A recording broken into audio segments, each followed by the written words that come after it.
ज्ञान में रोग ना, राग में रोग है, राग ही रोग है।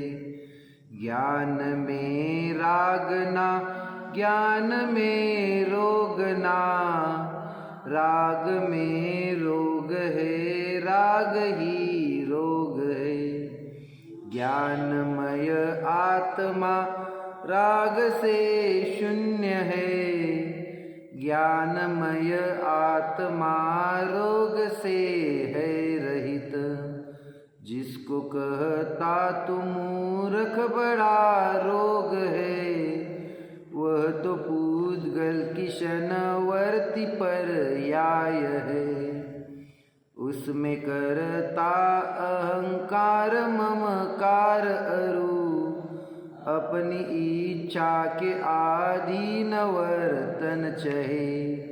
किंतु होती है परिणति तो स्वाधीन ही, अपने अनुकूल चाहे यही रोग है।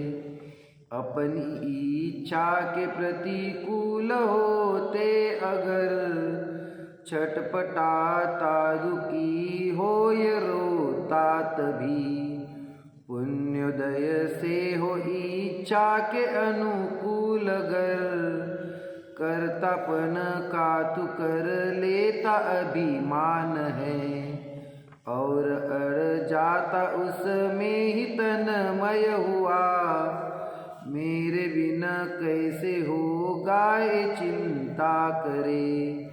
पर में एकत्व कर्तृत्व ममत्व का, जो है व्यामोह वह ही महारोग है। काया के रोग की बहु चिकित्सा करे, परिणति का भव रोग जाना नहीं। इसलिए भव की संतति नहीं कम हुई, तूने निज को तो निज में पिछाना नहीं। भाग्य से वैद्य सच्चे है तुझको मिले, वेद विज्ञान बुद्धि की औषधि है। उसका सेवन करो समतरस साथ में, रोग के नाश का यही शुभ योग है। रखना परहेज गुरु कुदेवादिका, संगति करना जिन देव गुरु शास्त्र की। इनकी आज्ञा के अनुसार निज को लखो, निज में स्थिर रहो पर का आश्रयत जो। तेरा भव रोग निश्चित ही मिट जाएगा, स्वास्थ्य अविचल तू निज में ही पा जाएगा। फिर जरूरत नहीं अक्ष विषयों की कुछ, होगा निज में ही निज का सहज भोग है। ज्ञान में राग ना, ज्ञान में रोग ना, राग में रोग है, राग ही रोग है।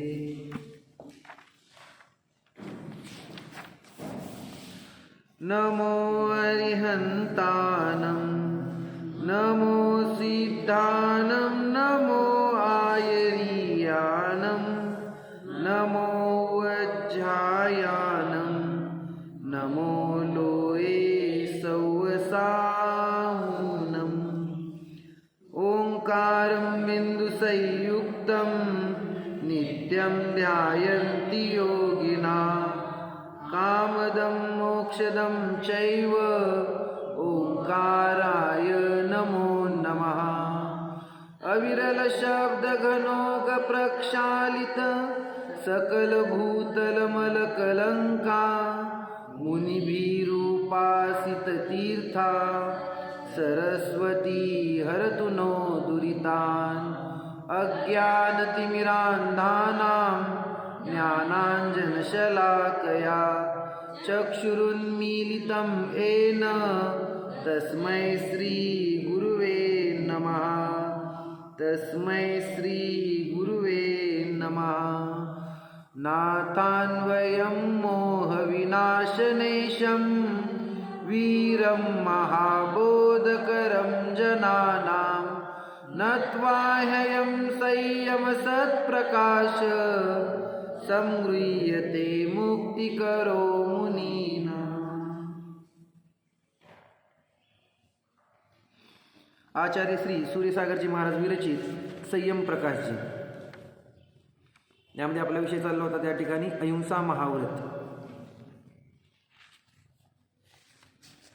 आणि ते अहिंसा महाव्रत समजण्यासाठी जीवांचं स्वरूप समजणं आवश्यक आहे. त्यामध्ये स्थावर जीवांचं वर्णन चालू आहे. पृथ्वी कायिक, जलकायिक, अग्निकायिक, वायुकायिक आणि वनस्पतिकायिक. पृथ्वी, जल, अग्नी, वायू, तर याचं लक्षात येतं त्या ठिकाणी. सांगितलं पण त्या ठिकाणी एका थेंबामध्ये असंख्यात जीव आहेत. आणि नंतर त्या ठिकाणी वनस्पतिकायिक, वनस्पतिकायिकमध्ये पण तसंच त्याप्रमाणे छोटं जे पान वगैरे जे दिसतं आहे ते पण अनेक त्या ठिकाणी असंख्यात जीव आहेत. पण प्रत्येक जीव आहे हे लक्षात येणं आवश्यक आहे. साधारण वनस्पती आणि प्रत्येक वनस्पतीमधला फरक लक्षात येणं आवश्यक आहे. आपण बघूया त्या ठिकाणी काय आहे फरक साधारण वनस्पती आणि प्रत्येक वनस्पतीमध्ये. त्याच्या आधी पण सांगून आले त्या ठिकाणी अग्निकायिक जीव. अग्निकायिक जीव पण एक त्या ठिकाणी चिंगारी जरी असेल त्यामध्ये पण असंख्यात जीव आहेत. लक्षात येत नाही कारण त्यांची अवघानं छोटी आहे. म्हणजे त्या ठिकाणी ते साधारण जीव नाहीत, ते आहेत प्रत्येक जीव. परंतु त्या ठिकाणी असंख्यात शरीर, असंख्यात जीव आहे ना. त्यामुळं अग्निकायिक त्या ठिकाणी जीवांपासून आपण त्या ठिकाणी विरक्त झालं पाहिजे, त्यांच्या हिंसेपासून. म्हणून त्या ठिकाणी दीप वगैरे आहे ना त्याचा वापर करणं, नंतर त्या ठिकाणी जास्त अग्नीचा वापर करणं, ज्याच्यामध्ये जास्त अग्निकायिक जीवांची हिंसा आहे. काल चांगलं त्या ठिकाणी विषय सांगितला त्याप्रमाणे. आणि वायुकायिक जीवांचा पण प्रश्न उपस्थित केला होता. श्वास वगैरे घेताना जे अनिवार्य आहे त्यामध्ये काही करू शकत नाही. पण सगळ्यात मोठं पाप पहिल्यांदा सुटतं आहे ना. जिथं आसक्ती जास्त आहे तिथं पहिल्यांदा जास्त पाप आहे ते पहिल्यांदा सुटलं पाहिजे. मग नंतर त्या ठिकाणी राहिलेले पाप पण क्रमाने सुटून जातील. पण मोठं पाप आहे ते लक्षात येणं आवश्यक आहे. नंतर मग काय सांगितलं, लाईटचा वापर बघितलं त्या ठिकाणी. लाईटचा वापर पण त्यामध्ये पण जास्त हिंसा आहे. षटकाय जीवांची हिंसा आहे. एकेंद्रिय जीवांचीच नाही, षटकाय जीवांची म्हणजे त्रस जीवांची पण हिंसा आहे. कसं काय? कारण ते तयार करताना अनेक 2 इंद्रिय, 3 इंद्रिय, 4 इंद्रिय, 5 इंद्रिय जीव मरतात त्या ठिकाणी. मासे वगैरे आहे ना, नंतर बेडूक, नंतर त्या ठिकाणी कासव वगैरे त्या ह्याच्यामध्ये आहेत ना धरणामध्ये, पाण्यामध्ये धरणामध्ये ते मरतात त्या ठिकाणी. तर षटकाय जीवांची म्हणजे लाईट तयार करण्यासाठी षटकाय जीवांची हिंसा होते. आणि लाईट वापरताना त्या ठिकाणी अग्निकायिक, एकेंद्रिय जीवांची हिंसा होते. त्यामुळं योग्य पद्धतीने त्या ठिकाणी योग्य पाहिजे त्यावेळेस त्या ठिकाणी लाईट वापरणं, अन्य वेळेस त्या ठिकाणी बंद करणं है ना, जेणेकरून आपण त्या अग्निकायिक जीवांच्या हिंसेपासून वाचू शकू. त्यानंतर काय सांगतात, फल फूल आहे ना सगळे सचित्त आहेत. का चित्त आहेत प्रश्न उपस्थित केला, तर ते सगळं सचित्त आहेत. का सचित्त आहेत? कारण त्यामध्ये रस आहे. जोपर्यंत ते रसाने युक्त आहेत, जे काय असतील ते हिरवे जेवढे काय आहेत ना हिरवे, आणि जे रसाने युक्त आहेत ते सर्व काही त्या ठिकाणी जीवसहित आहेत, सचित्त आहेत. जोपर्यंत त्याला अचित्त करत नाही तोपर्यंत त्याचं भक्षण करणं योग्य नाही आहे ना. ज्या ज्या गुणस्थानापर्यंत सांगितले त्याप्रमाणे त्यांनी सांगितलं. 4थ्या गुणस्थानापर्यंत ठीक आहे, तो सचित्ताचा वापर करताना दिसेल. पण त्यानंतर सचित्त त्याग पाचवी प्रतिमा सचित्त त्याग आहे. तिथनं तो त्या ठिकाणी सचित्ताचा वापर करणार नाही, त्याला अचित्त करून ग्रहण करणार आहे ना. कोणतीही भाजी वगैरे, फळभाज्या असतील किंवा पालेभाज्या असतील, मुख्यतः पालेभाज्या वगैरे ग्रहण करत नाहीत. जास्त जीवांची उत्पत्ती आहे त्यामध्ये आहे ना. म्हणून त्यासाठी जीवाचं लक्षण समजणं आवश्यक आहे. साधारण वनस्पती काय आहे आणि प्रत्येक वनस्पती काय आहे. प्रत्येक वनस्पतीमध्ये 2 भेद केले परत, सप्रतिष्ठित आणि अप्रतिष्ठित. सप्रतिष्ठित म्हणजे ज्या वनस्पतीच्या आश्रयाने त्या ठिकाणी अनंत जीवराशी आहे. स्वतः तर ते जीव आहेच काय, प्रत्येक जीव तर प्रत्येक वनस्पती आहेच ती, पण त्याच्या आश्रयाने अनंत जीव राहतात, त्याला म्हणतात सप्रतिष्ठित. आणि अप्रतिष्ठित म्हणजे त्या ठिकाणी निगोदी जीव नाही. ह्याचा अर्थ जीव नाही असं नाही, निगोदी जीव नाही. आणि त्या अप्रतिष्ठितमध्ये 2 भेद केले परत, सचित्त आणि अचित्त. सचित्त म्हणजे त्या ठिकाणी जीवसहित. सोपं एकदम आहे. सचित्त, चित्त म्हणजे जीव, जे जीवाने सहित आहे ते सचित्त. आणि अचित्त म्हणजे है ना जीवाने रहित आहे ते अचित्त. हे दोन्ही भेद कशाचे आहेत? त्या ठिकाणी अप्रतिष्ठित वनस्पतीचे आहेत. येते ना लक्षात? सप्रतिष्ठित म्हणजे त्या ठिकाणी निगोदी जीवांनी सहित, आणि अप्रतिष्ठितचा अर्थ निगोदी जीवांनी रहित, फक्त निगोदी जीव की जे अनंत राशी आहे. मग त्याचं उदाहरण दिलं त्या ठिकाणी. निगोदी जीव तर आपल्याला माहीत आहे, त्याप्रमाणे ज्यांचं जन्म मरण आहार श्वासोश्वास काय आहे? एकाच वेळेस आहे. एक समयामध्येच त्या ठिकाणी एकाच वेळेस सगळे जीव काय आहेत त्या ठिकाणी मरतात, उत्पन्न होतात एका शरीरामधले. तर ते निगोदी जीव ते कशाच्या आश्रयाने राहतात?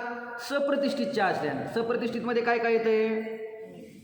सगळे जमिनी खालच्या वस्तू नाही ना. सप्रतिष्ठित म्हटलं की जमिनी खालच्या वस्तू सगळ्या मुख्यतः. आणि बाकीच्या कोणत्या वस्तू येणार त्या ठिकाणी? की ज्या कवळ्या आहेत. नाही ना, स्पष्ट लिहिले बघा त्या ठिकाणी.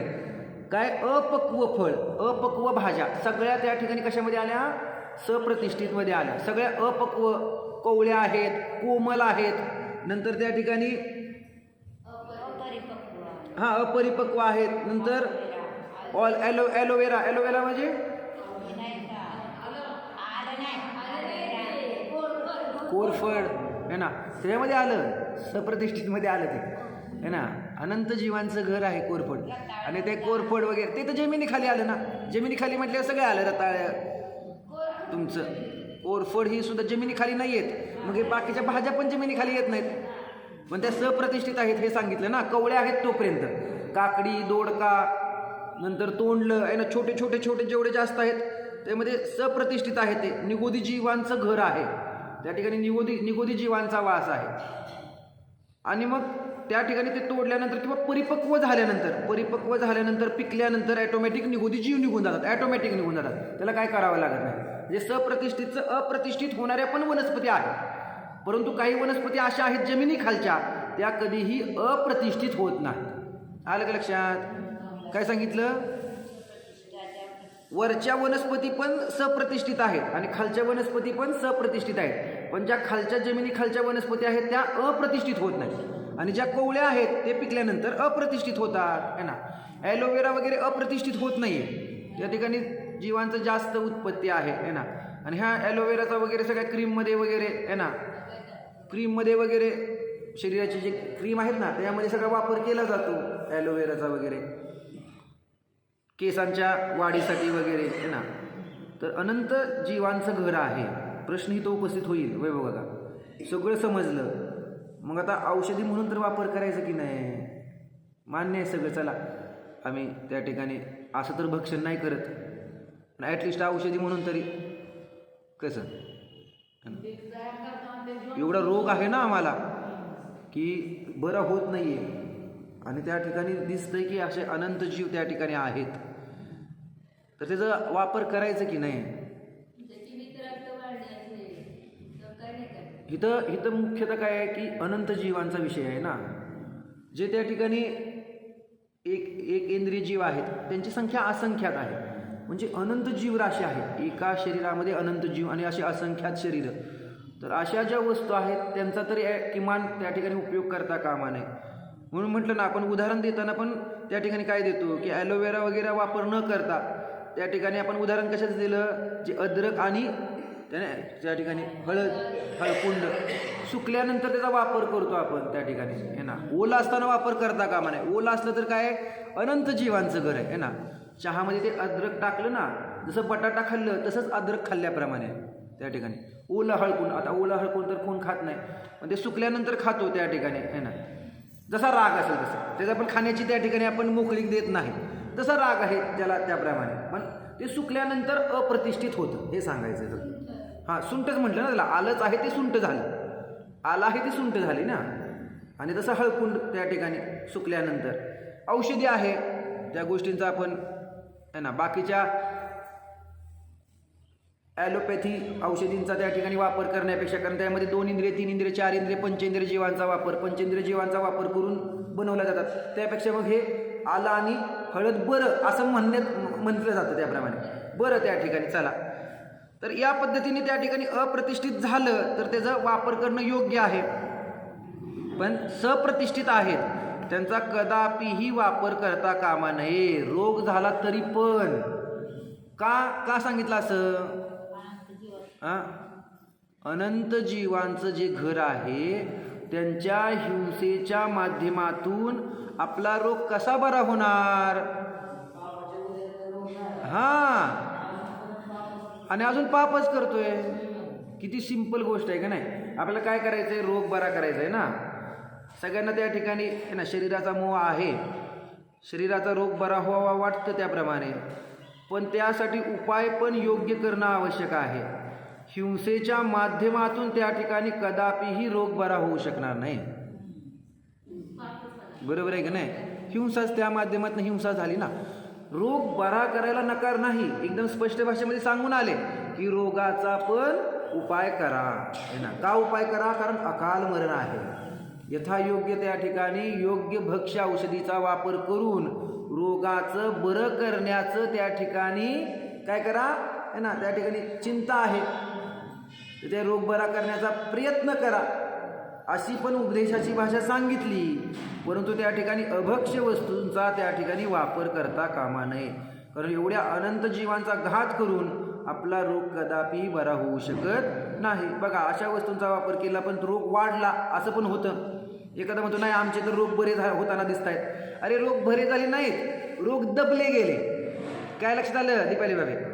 औषधींचा वापर केला ना तर रोग दबले गेले. आता त्याचा परत विस्फोट होऊन मोठा रोग होणार आहे. वेळ आहे, थांबलेत, कर्म थांबलेले आहेत लाईनमध्ये. आज नाहीत उद्याला येणार. का थांबलेत ते? कारण एकदम विस्फोट होणार, मोठा रोग होणार आहे. त्यामुळे 2-4 वर्ष वाटतं आपल्याला ते औषधी घेतल्यावर. बघा आमचा बरा झाला का नाही? तुम्ही काय सांगताय आमचा बरा होत नाही? अरे त्यावेळेस साताचा उदय आलेला आहे.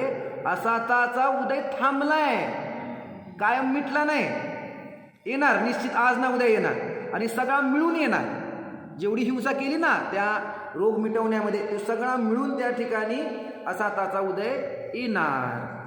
तर त्यामुळं हे नाही ॲलोवेरा म्हणा, काही अशा गोष्टी आहेत त्यामध्ये मध्यमांस मधूचा तर पूर्णपणे हीच आहे आपल्याला. पण त्या मध्यमांस मधूचा वापर केलेल्या काही कॉस्मेटिक आहेत आहे ना, किंवा काही अशा औषधी आहेत त्यांचा पण वापर करता कामा नये. जास्त हिंसा आहे, जास्त जीवांची उत्पत्ती आहे ना, जास्त 2 इंद्रिय 3 इंद्रिय 4 इंद्रिय जीवांना त्या ठिकाणी त्रास देऊन त्या ठिकाणी आहे ना त्यांचा घात करून बनवलेला आहे. म्हणून या औषधीपासून वाचलं पाहिजे. अनेक औषधी आहेत. तुम्ही त्या ठिकाणी जैन धर्मामध्ये पण लिस्ट मिळेल तुम्हाला की अशी त्या ठिकाणी आहे ना जीवांनी रहित अशी औषधी पण आहे आणि त्या औषधींनी पण त्या ठिकाणी रोग बरे होतात. आपण घ्यायला तयार नाही. आपल्याला वाटतं त्या ठिकाणी आहे ना डॉक्टरने अशी औषधी दिली की लगेच रोग बरा होतो. 8-8 दिवस औषध घेतो तरी पण रोग बरा होताना दिसत नाही. मग तेच 8 दिवस तुम्ही है ना भक्ष्य असलेली औषधे घ्या अभक्ष्यपेक्षा है ना, जेणेकरून आपण त्या पापापासून वाचलं जाऊ. काय लक्षात आलं? सप्रतिष्ठित आणि अप्रतिष्ठित. पहिल्यांदा भेद काय केले वनस्पतीचे? साधारण वनस्पती आणि प्रत्येक वनस्पती. साधारण म्हणजे अनंत जीव. काय? एका शरीरामध्ये अनंत जीव. ज्या जीवांचं एकच शरीर आहे अनंत जीवांचं त्याला म्हणतात साधारण वनस्पती. आणि प्रत्येक वनस्पती म्हणजे ज्या जीवांचं एक शरीर आहे. प्रत्येक जीवाला एक शरीर, प्रत्येकाला सेपरेट एक शरीर, पण ते अनेक शरीर मिळून एक थेंब बनतो. अनेक शरीर बनून एक चिंगारी बनते. अनेक शरीर मिळून एक पान बनतं, फूल बनतं. काय? ते प्रत्येक वनस्पती आहे. पण त्या प्रत्येक वनस्पतीच्या आश्रयाने जर हे साधारण वनस्पती राहत असतील तर त्याला सप्रतिष्ठित म्हणतात. अनंत जीवांचा घात आहे सप्रतिष्ठित. सप्रतिष्ठित पूर्णपणे बाजूला काढला. पण आता सप्रतिष्ठित लक्षात आलं त्याप्रमाणे की ज्यामध्ये अनंत जीव आहेत त्यामध्ये सर्व कोवळ्या वस्तू आल्या. सोपं लक्षात ठेवा. आता कांदा बटाटा लसूण तर सांगायची आवश्यकता नाही, ते तर सप्रतिष्ठितच आहे. पण जे कवळ्या आहेत काय, ज्यांचे 2 तुकडे केले असता समान होतात, ज्यांच्यावर शिरा दिसत नाहीत, ज्यांच्यावर स्कंद दिसत नाहीत, ज्यांच्यावर तंतू दिसत नाहीत, ज्यांच्यावर पर्व दिसत नाहीत. पर्व म्हणजे संधी वगैरे आहे ना, ऊसाचा वगैरे पर्व दिसला पाहिजे त्याच्यामध्ये तरच ते त्या ठिकाणी अप्रतिष्ठित आहेत. नाही तर सप्रतिष्ठित आहेत. तो ऊस खाण्यायोग्य नाही. काय त्याचा रस पण आपण कुठल्या ऊसाचा रस काढून आणलाय जो त्या ठिकाणी अपरिपक्व आहे आणि आपण तो पितो आहे आणि अनंत जीवांचा त्या ठिकाणी घात झाला. विचार करण्यासारखा आहे. म्हणून आपण ऊस पण बघून घेतो कोणता आहे, योग्य आहे की नाही, पिकलेला त्या ठिकाणी जाड आहे ना. तर ज्याची त्वचा म्हणजे वरचं शरीर आहे ते पण जाड असतं. तर असे हे सगळे त्या ठिकाणी कांदा लसूण बटाट्याची चर्चा नाही, जे अपरिपक्व आहे त्याची चर्चा आहे. ना आंबा वगैरे कैरी, छोटी कैरी असेल त्या ठिकाणी त्याच्यामध्ये अजून बी पण तयार झालेली नाही, तर ते पण त्या ठिकाणी अनंत जीवांचं घर आहे. त्याचा तर वापर करता कामा नये आहे ना. कवळं म्हणून आपण त्या ठिकाणी आणतो, पण त्या कवळ्या वनस्पतीमध्ये, कवळ्या भाज्यांमध्ये, कवळ्या फळभाज्यांमध्ये, कवळ्या फळांमध्ये त्या ठिकाणी अनंत जीवराशी आहे. चला आता ते त्या ठिकाणी पक्व झाले. पक्व झाल्यानंतरची गोष्ट आता बघा. पक्व आंबा पिकलेला आहे, पिवळा आंबा, व्यवस्थित आहे का, केळ पिकलेला आहे, नंतर सर्व त्या ठिकाणी आहे ना डाळिंब वगैरे जे जे काय ते पिकलेलं आहे. पिकलेल्या वस्तूमध्ये किती जीव आहेत काय, अपरिपक्वता आता संपला विषय, अनंत जीवराशी. पिकलेल्या वस्तूमध्ये किती जीव आहेत बघा की हा, किती जीव आहेत समजलं पाहिजे ना आपल्याला. मान्य आहे त्या ठिकाणी की ते जीव आहेत, सचित आहे तर लक्षात आलं, पण किती जीव आहेत हा लक्षात येते की नाही. जसं ठेम आहे ना, डोळ्यासमोर ठेम ठेवा, पाण्याचा एक थेंब, त्या एका ठेंबामध्ये किती जीव आहेत नंदा काकी, 36,450 जे सांगितलं ना, 36,450 ते त्रस जीवांचं वर्णन आहे. 2 इंद्रिय, 3 इंद्रिय, 4 इंद्रिय, असंख्यात जीव आहेत, असंख्यात, एक नाही जीव. तो ठेंब आहे ना, असंख्यात शरीर आहेत तेव्हा ठेंब बनला. तसं इथं पण जे छोटस आहे ना फळ दिसते आंबा, किंवा त्या ठिकाणी आहे ना फळ फूल दिसते, आता हो का आपण सिद्ध करू शकत नाही त्या ठिकाणी किती जीव आहेत. एक थोडंसं त्या ठिकाणी आपण एक कॉमन सेन्स वापरला तर संख्या, त्या ठिकाणी संख्या समजली पाहिजे. संख्या, हे संख्या किती आहे जीवांची, त्याच्यावरनं लक्षात येतं की ही जीव किती आहे. तर त्यांनी संख्या सांगितली. पहिल्यांदा संख्या आहे का, सगळ्यात पहिल्यांदा अग्निकायिक जीवांची संख्या काढली. काय व्यवस्थित आहे का, हे भावाभासन झालं ना तर हे जीव समजते. अग्निकायिक जीवांची संख्या सांगितली. किती आहे अग्निकायिक जीवांची संख्या माहित आहे कोणाला, जीव कार्डमध्ये सांगितलेलं आहे, त्या ठिकाणी विशेष वर्णन केलेलं आहे. अग्निकायिक जीव किती आहेत ऑल ओव्हर त्या ठिकाणी आपल्या लोकामध्ये, तर शलाकात्रय निष्ठापन करून 3.5 वेळा शलाकात्रय निष्ठापन करायचं. काय सांगितलं है ना, बघा थोडंसं एक 2 मिनिटं सांगतो. शलाकात्रय निष्ठापन काय आहे बघा, समजलं तर पाहिजे काय विशेष आहे. भावापासून झालं ना तर तो जीव त्यातनं निवृत्त होऊ शकतो. भावापासून नाही झालं तर निवृत्त होत नाही. माहिती आहे का शलाकात्रय निष्ठापन काय आहे बघा. शलाकात्रय निष्ठापन शब्द तरी आहे का बघा. हे पण कशाचं करायचंय, लोकाचं करायचं. आधी लोक म्हणजे काय लक्षात आलं पाहिजे. जो 3 लोक आहे ना याप्रमाणे, हा लोक 3D, त्याप्रमाणे 3D काढा. पूर्ण 343 घन राजू, त्याचा घन करायचा आणि राजू त्याप्रमाणे. यामध्ये जेवढे प्रदेश आहेत ना त्या प्रदेशांची संख्या म्हणजे त्या ठिकाणी लोक काय किती प्रदेश आहेत तिथं हा, तर ते पण असंख्यात लक्षात आलं पाहिजे. त्यासाठी सांगितलं जीवाचे जेवढे प्रदेश तेवढे लोकाचे प्रदेश. तर या ठिकाणी या लोकाचं त्या ठिकाणी आपल्याला शलाकात्रय निष्ठापन करायचं. एक तर असंख्यात माहीत नाही, चला आपण असंख्यात बाजूला ठेवू. फक्त 2 या संख्येचा आपण शलाकात्रय निष्ठापन करायचं. 2 या संख्येचा काय केलं, 2 या संख्येचा परत त्याच संख्येने काय केला, घात केला काय, आणि 2 ह्या संख्येमधनं 1 वजा केलं. याचं उत्तर किती आलं, येत आहे ना, याचं उत्तर किती आलं 4.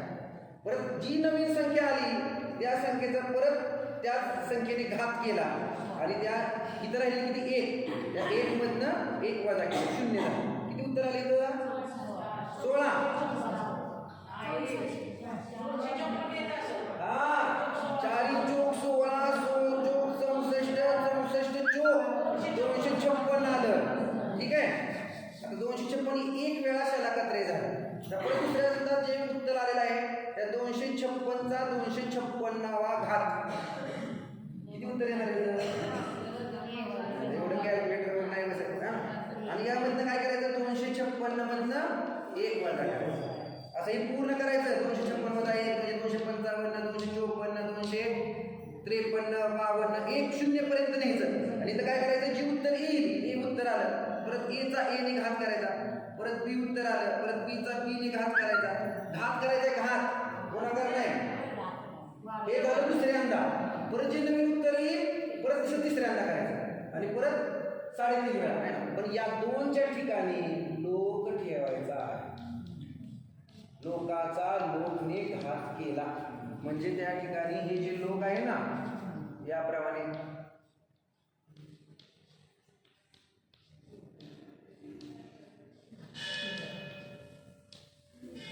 हे असं लोक किती वेळा ठेवायचे? असंख्यात वेळा ठेवायचे.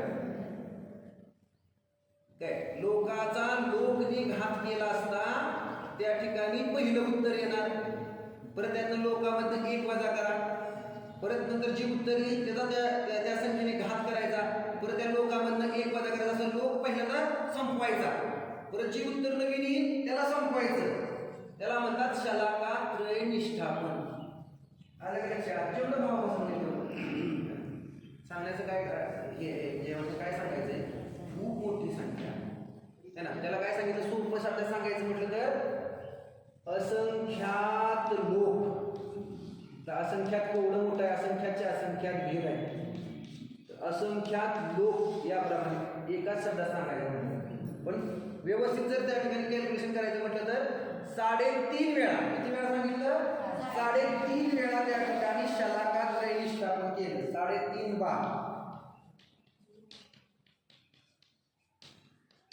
शलाका त्रय निष्ठापन केलं असता, लोकांचं शलाका त्रय निष्ठापन 3.5 बार केलं असता अग्निकायिक जीवांची संख्या येते.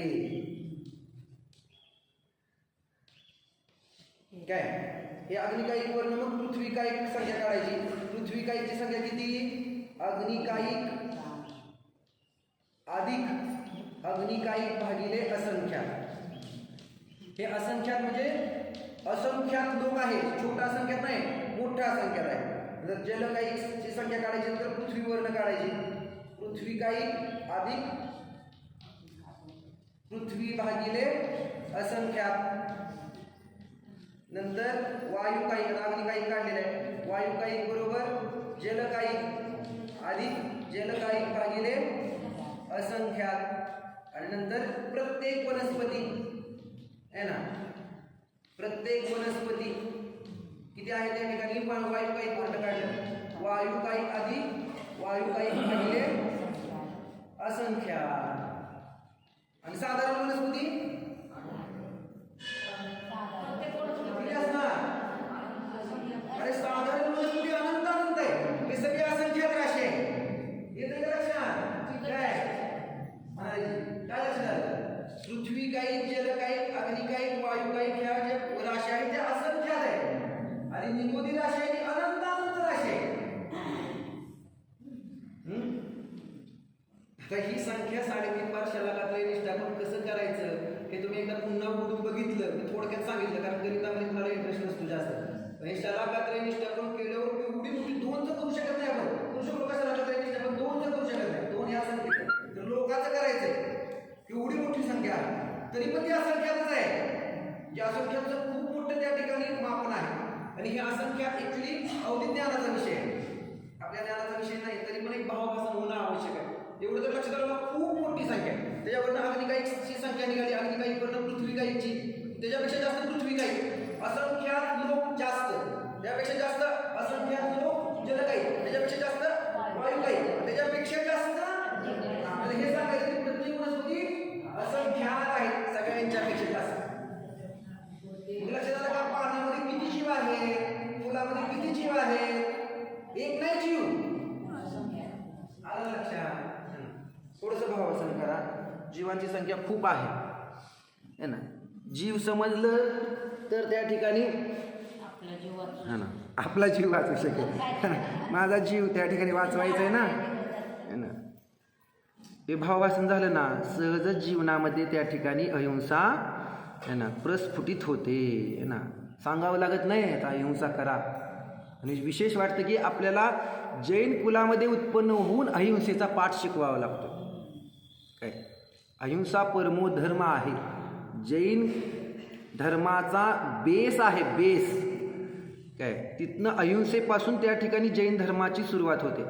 आणि आपण बघा ना किती विचार. आता लोकांना वाटतं की बिस्लरीच्या पाण्यामध्ये काय त्या ठिकाणी जीव नाहीत. असं होऊ शकत नाही हो. हे बाहेरनं दिसतंय सगळं आहे ना, बाहेरनं त्या ठिकाणी सिद्ध करू शकत नाहीत ना. या ठिकाणी किती जीवांचं घर हे लक्षात आलं का? अंतर्मुहूर्तामध्ये त्या ठिकाणी त्यामध्ये जीव उत्पन्न होणारच, कितीही प्रोसेसिंग करा. हा कोणते जीव नाहीत? त्रसकायिक जीव नाहीत, मान्य. त्रसकायिक जीवांची संख्या कमी आहे त्या ठिकाणी, नाहीतच असं नाही. अवघानं कमी आहे ना, उत्पन्न होतात मरतात, उत्पन्न होतात मरतात. त्यामुळे आपण काय म्हणणार त्यामध्ये असं काही वस्तू टाकलेल्या आहेत की तिथं उत्पन्न होत नाही, ही आपली भ्रमता आहे. त्याप्रमाणे पण एकेंद्रिय जीव ठसाठस भरलेले आहेत ना, उत्पन्न होणारच. समूर्छन जीव आहेत. त्याला काय त्या ठिकाणी आपण वातावरण तयार करावं लागत नाही, ॲटोमॅटिक वातावरण तयार होतं. म्हणजे त्या ठिकाणी ते सगळ्या युनिटचं त्या ठिकाणी वर्णन वाचलं पाहिजे तर समजेल त्या ठिकाणी कशी जीवांची उत्पत्ती आहे त्या ठिकाणी है ना. विषय काय होता आपल्याला लक्षात आलं का? वनस्पती कायिक असंख्यात, अनंत नाही आहेत, असंख्यातच जीव आहेत, पण खूप मोठी संख्या आहे. काय असंख्यातचं भाववासन झालं पाहिजे. आता तुम्हाला प्रश्न पडेल, लोक तर एकच आहे आणि जीव कसं काय असंख्यात लोक है ना? एका लोकात असंख्यात लोक जीव बसलेत. अहो एका लोकात अनंत अनंत जीव बसलेत. काय प्रदेश आहेत असंख्यात आणि जीव आहेत अनंत अनंत. आणि एकमेकामध्ये बसलेत ना, अवघानं देण्याची शक्ती आहे. जसं सिद्ध भगवान आहेत ना, एकमेकाला अवघान दिले ना, तसं एकमेकात जीवाने एकमेकाला अवघान दिले. पुद्गलाने पण एकमेकाला अवघान दिलेलं आहे ना. आकाशाने पण दिले आणि बाकीचे एकमेकात पुद्गल आहे ना. एका त्या ठिकाणी अनंत परमाणूंचा त्या ठिकाणी सांगितलं ना, त्याप्रमाणे तो स्कंद म्हणतो, अनंत परमाणूंचा स्कंद आहे. आपलं शरीर पण अनंत परमाणूंचा त्या ठिकाणी स्कंद आहे ना. जे दिसतंय ना ते स्कंद आहे, परमाणू तर दिसत नाही त्याप्रमाणे आहे ना. तर हे त्या ठिकाणी इतके जीव आहेत, वनस्पती आहे ना. अजून एक छोटंसं भावभाषण करायचं म्हटलं तर हे वनस्पती काही असंख्यातचं भावभाषण होत नाही. असंख्यात काय आहे हे भावभाषण होत नाही. तर असंख्यात किती आहे?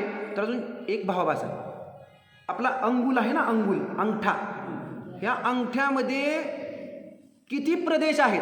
आता एक प्रदेश बरोबर एक समय, एक प्रदेश बरोबर एक समय त्या ठिकाणी गृहीत धरा. समय म्हणजे लक्षात येते ना, समय म्हणजे काय? समय काळाचं सगळ्यात छोटं युनिट समय. जसं क्षेत्राचं सगळ्यात छोटं युनिट काय आहे? प्रदेश.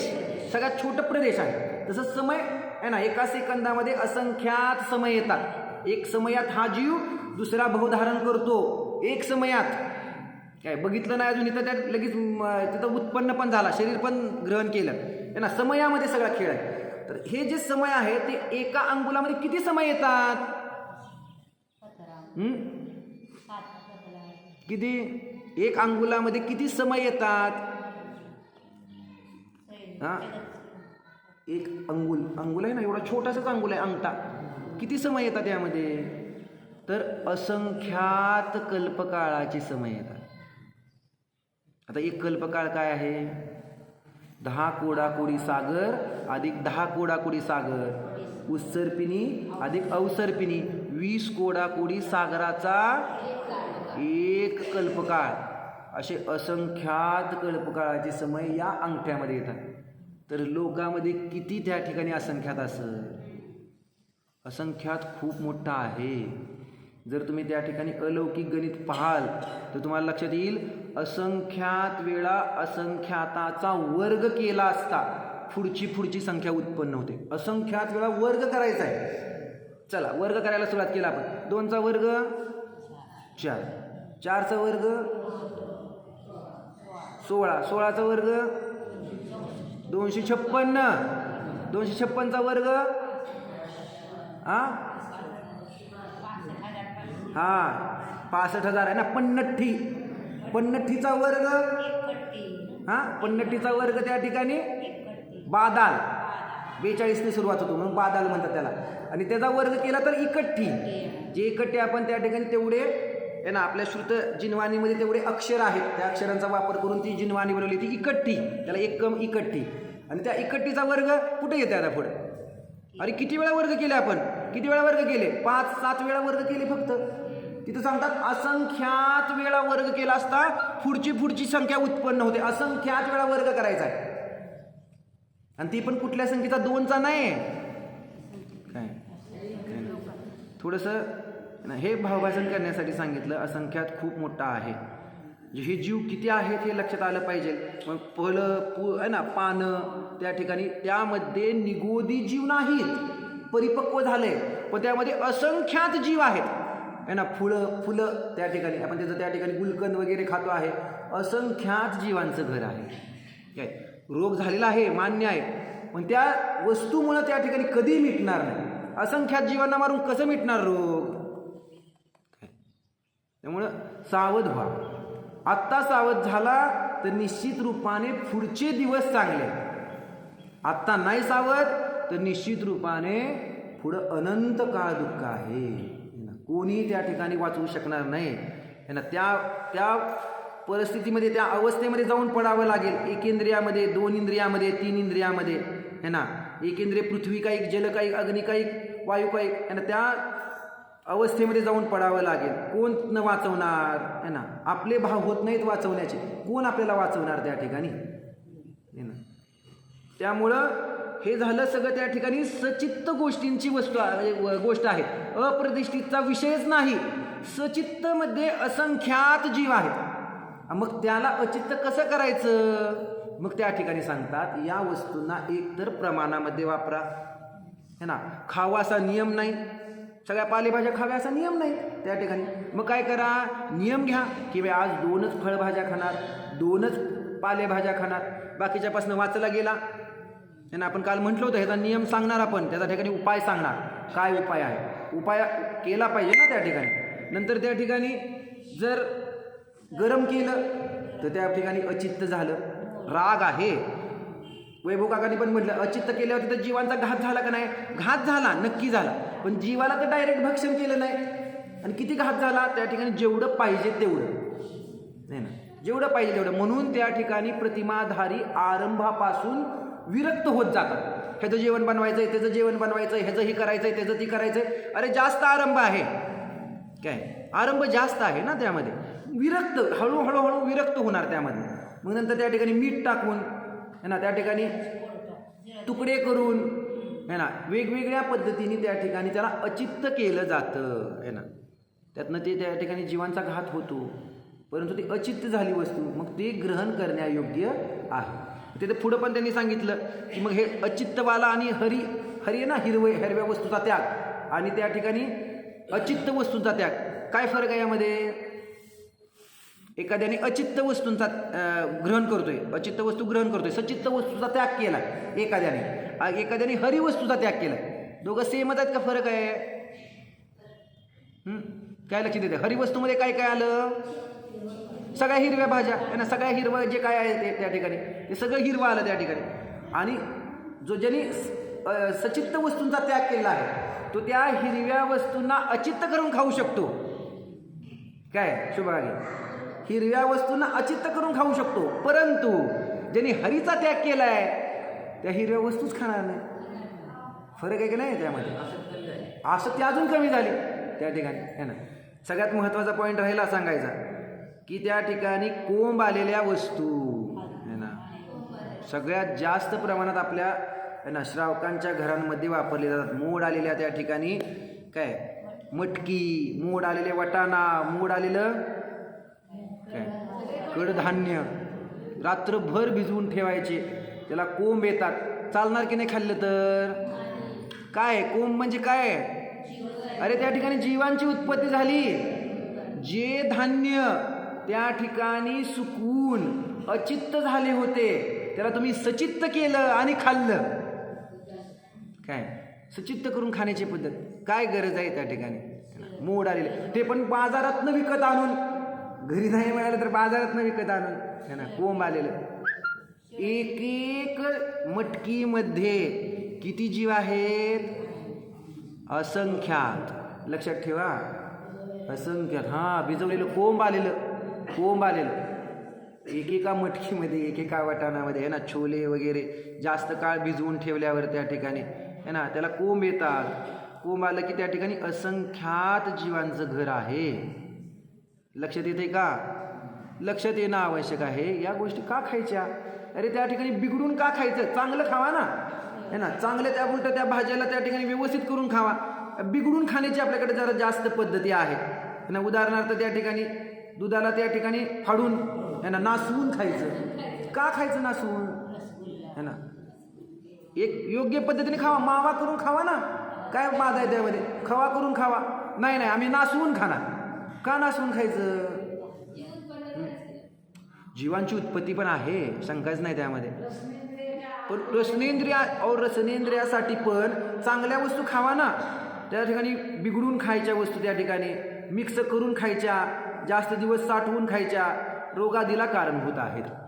सगळ्यात जास्त रोगाला कारणभूत आहेत. काय आपल्याला लक्षात येत नाही त्या गोष्टी, आहे ना.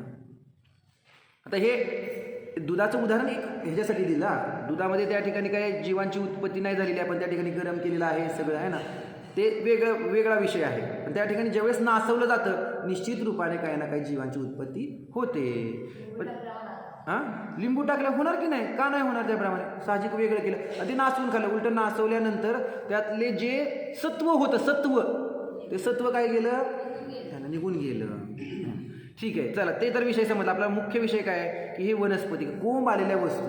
तर कोंब आलेल्या वस्तू त्या ठिकाणी ग्रहण करू नका, है ना.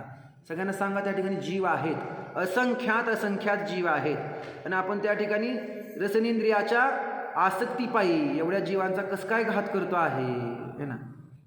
त्यामुळे मग त्या ठिकाणी आहे ना असे परिणाम राहतात त्या ठिकाणी दिवसभर, आहे ना, संक्लेशित परिणाम राहतात. बघा ना तुम्ही, आपण दुसऱ्याचं उदाहरण देतो ना, एखाद्याचं काय जो कत्तलखान्यामधले जीव आहेत का नाही, किंवा जे त्या ठिकाणी नाही हे जीवांना मारतात वगैरे, खाटीक वगैरे, आहे ना, त्या ठिकाणी त्यांना तर आपण कसे बघतो आणि कसे जीवांना मारतायत त्या ठिकाणी. आपण कोण आहोत?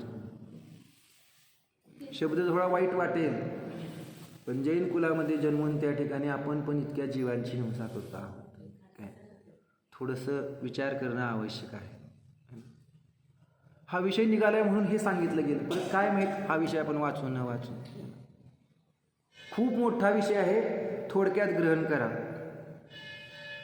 पण आपल्याला वस्तू वापरायचा किंवा कुठला नियम घ्यायचा आणि आवश्यकता नाही आहे. हे वस्तू वापरायचं नाही, त्या वस्तू वापरायचं नाही. ज्याच्यामध्ये हिंसा होते त्या वस्तूंचा त्याग, बस. सोपा नियम आहे ना. बाकीच्या ज्या भक्ष्य आहेत ना, त्या सर्व वस्तूंचा त्या ठिकाणी ग्रहण करा. काय ज्या भक्ष्य वस्तू आहेत त्याचा कदापि नियम घेता कामा नये. मी तर म्हणतो का, कारण खाण्यासाठी काय राहणार मग, आहे ना. खाण्याच्या वस्तू आहेत, भक्ष्य आहेत, त्याचा वापर व्यवस्थित करा. आणि ज्या अभक्ष्य आहेत त्यांचा पूर्णपणे त्या ठिकाणी त्याग करणं आवश्यक आहे ना. कोंब आलेलं लक्षात ठेवा. त्या ठिकाणी सगळ्यांना सांगा, सर्व जीवांना सांगा, आहे ना. आपले जे साधर्मी आहेत त्यांना सांगा, जे आपले वाटतात त्यांना सांगा. अरे ते पण वाचले पाहिजेत का नाही त्या हिंसेपासून. आपल्या सगळ्या जीवांना सांगा, अरे असं खाऊ नका, ते पण एक पुण्य आहे ना. आपल्या निमित्तामध्ये अनेक जीव वाचले गेले, आपल्या निमित्तामध्ये आहे ना आपले साधर्मी वाचले गेले. काय त्यामुळे हे चार्ट व्यवस्थित लक्षात ठेवा. लोकांना वाटत होतं सचित्त म्हणजे त्या ठिकाणी सगळं सप्रतिष्ठितच नाही. अप्रतिष्ठितमध्ये आलं सचित्त म्हणजे त्या ठिकाणी निगोदी जीव नाही, आणि अचित्त आहे त्यामध्ये कुठलाही जीव नाही, है ना. याच्यावर आपण अजून उद्या चर्चा करूया. ओम नमः सिद्धेभ्यः. सहजानंदी शुद्ध स्वरूपी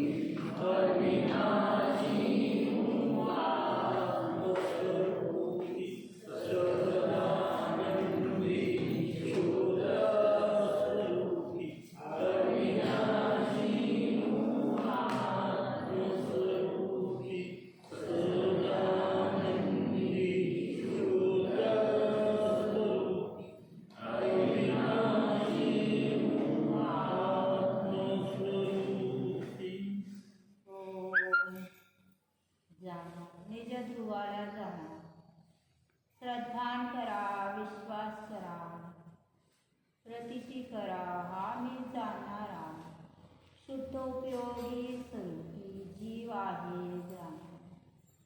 खाणे पिणे माझा स्वभाव नाही, मी तर अनशन स्वरूपी आहे. खात असून मी खाणारा नाही, जाणणाराच आहे. बोलत असून मी बोलणारा नाही, जाणणाराच आहे. चालत असून मी चालणारा नाही, तर जाणणाराच आहे. जाणा निज ध्रुवाला जाणा. हा मी चैतन्य प्राणावर जगणारा शाश्वत जीव आहे. त्रिकाली ध्रुवाचा आधार घ्या आणि जाणा हा मी परिपूर्ण स्वरूपी आहे. ज्ञानामृत तेच भोजन हा मी ज्ञानामृत स्वरूपी आहे. ज्ञानामृत स्वरूपो भव चैतन्य स्वरूपो चैतन्य चमत्कार स्वरूपो भव ज्ञाता दृष्टा स्वरूपो भव अविनाशी स्वरूपो भव. मी आहे आहे आहे.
जय बोलो द्वादशांगमयी जिनवानी माता की.